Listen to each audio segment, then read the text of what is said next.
तम्बाकू, हुक्का, बीड़ी, ये इस बॉडी के लिए हानिकारक है। और तकरीबन समाज, किसी भी समाज में देख लो, सब पीने लागे। हुक्का, बीड़ी, तम्बाकू, शराब, मांस खाना, भुक्की पीना। ये क्यों पिलाता? ये पिलाता मन रूप में। ये काल सबके अंदर एक एलिमेंट रूप में रहता है, इसने छोड़ रखा एलिमेंट। जैसे परमात्मा का एलिमेंट तो आत्मा है और काल का एलिमेंट ये मन है, तो इसने सारी को बद्ध करवाणी जीवते। किस लिए? कि जितने ये बकवाद खावेगा पीवेगा उतना ही इसके बॉडी में उसका अंश लिप्त होगा सूक्ष्म शरीर में। तो उसके बाद फिर वो जौका तो ऊपर जाकर जब उसको भूना जाता है, जिसने घना हुक्का पी रखा है, घनी शराब पी रखी है, वो देर तक वहां भूना जाता है कि उसमें अच्छा माल होता है इस काल का। तो वहां सबको इसलिए डाला जाता है कि जो सारे जीवन में इसने जो खाया पिया, कुछ तो बॉडी शरीर सुख सुथुल शरीर इससे ठीक रहा, शेष उसके अंदर जम जाता है और वो इतने गर्मी के बिना छूटता नहीं। वहां इनको तड़फाया जाता है, हाहाकार मच जाती है, अचेत हो जाते हैं कुछ देर के बाद, और फिर उसका समय निर्धारित है, उसके बाद उनको वहां से उठा दिया जाता है और वो जो गंध है उसका सारा नीचे चला जाता है अलग से उसके पात्र में। और ये प्राणी अपने आकर के फिर धर्मराज के दरबार में आते हैं, फिर अपने कर्मानुसार कोई पशु बनो, पक्षी बनो, मनुष्य बनो या राजा बनो, जाओ, उसका काम पूरा हुआ।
लाने के लिए इतने सत्संग करने पड़ते हैं, इतने प्रमाण देने पड़ते हैं कि तुम गलत स्थान पर पड़े हो, ये लोग तुम्हारा नहीं है, तुम्हारे साथ धोखा हो रहा। और तब भी शीघ्र सी ठिकाने अकल नहीं आती, क्योंकि हमारे ऊपर प्रेशर इतना है। लेकिन मालिक का ज्ञान भी इतना प्रबल है और समाधान इतना प्रबल है, एक दिन अकल ठिकाने आकर रहेगी पूरे विश्व की। अब वो समय आ गया।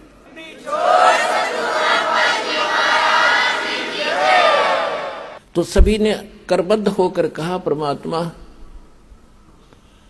हमें छुड़वा लो इस गंदे लोक से। तो परमेश्वर ने कहा कि भी ऐसे नहीं होगा। जिस समय आपको पृथ्वी लोक पर मानव शरीर प्राप्त हो, स्त्री या पुरुष का, और वहां मेरा कोई भूला भटका कोई संत तुझे मिल जा, मेरे इस ज्ञान को बताने वाला जो मैं तुम्हें बता रहा हूं, ये याद रखना। उसकी शरण में चले जाना, वो जो विधि बताओगा भक्ति की, वो भक्ति करना बेटा। फिर तुम्हें वहां भी सुखी करूंगा, और फिर तुम इस तपस्या पर नहीं आओगे, बाईपास ले जाऊंगा, तुम वो भक्ति करना। तो वहां तो सभी हां भर रहे थे कि कान पकड़।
जोग जीत खड़ा है। अब काल, जब वहां काल ने गलती की थी सतलोक में, ये सृष्टि रचना में आपको सुनाया हुआ है, यहां केवल एक हिंट देकर आज सत्संग का विषय दूसरा रखना है। तो वहां सतलोक से जब इसको निकाला था 21 ब्रह्मांड समेत, तो परमात्मा इसी रूप में गए थे, जोगजीत रूप में। तो जब जोगजीत रूप में उसने देखा कि ये परमात्मा के निकट मेरा भाई है, उनके साथ रहता है ज्यादा, और उसका संदेश वही लेकर आता है, कोई आज्ञा क्या है ये पूछता हूं पहले इससे। तो उस ज्योत निरंजन काल ने जोगजीत से कहा कि जोगजीत तू यहां क्यों आया? अब कोई पिता का आदेश है तो मुझे बता, और तूने मुझे वहां से मार कर निकाला था, तू मेरे लोक में क्यों आया? मेरी तू आ कैसे गया? अब मैं तुझे पहले तो आदेश बता दे क्या है परम पिता का, फिर तुझे मैं मारूंगा, कुटूंगा। तब परमात्मा बता रहे हैं धर्मदास जी को, मैंने इससे बताया कि सुन ले आदेश परम पिता का, ये आत्मा परमात्मा की है और ये तेरे साथ आ भी गई थी तो ऐसा जुल्म नहीं करना था तूने। अन्यायी, कोई गधा बना दिया, कोई गधी बना दी, कोई सूर बना दिया, कोई सूरी बना दी, कोई कुत्ते गधे की योनि भोग रहा है, कोई कष्ट से पीड़ित है, किसी को कैंसर है, किसी को टीबी है, किसी का हाहाकार मच रहा है, किसी की टांग कट गई, किसी का हाथ कट गया। ये जुल्म कर रखा तूने। तेरे रहम नाम की चीज नहीं है। परमात्मा दुखी हुए इस बात से। तो वो कहता है कि मैं तो सत का राज करता हूं, जो जैसा कर्म करता है उसका वैसा ही फल देता हूं। भगवान का आदेश है मेरे को कि सत का राज करना, किसी अन्याय ना करना। परमात्मा बोले कि मुझे मालूम है तू जैसा सत का राज करता है। ये मन रूप में तू खुद विद्वान है, सारे उल्टे काम कराता है आत्मा से, और जब आत्मा सजा भोगती है तू भाग जाता है। कबीर साहब कहते मन के मते ना चालिए, मन है पक्का दूत, ले डूबे दरिया में फिर जावे हाथ से छूट। करवा के कुकर्म आत्मा दंड भोग रही है, कोई गलती करवा देता है, इसकी पिटाई हो रही है, मन एक तरफ बैठ जाता, आत्मा रो रही होती है। गधा बनवा के छोड़ देता है उल्टे काम करवा के। अब किसी को कहे भक्ति कर ले, मन नु कहे ना आजा ताश खेल लाएंगे, छोड़ के इधर भक्ति में है। कोई कहे भाई भगवान का नाम चलो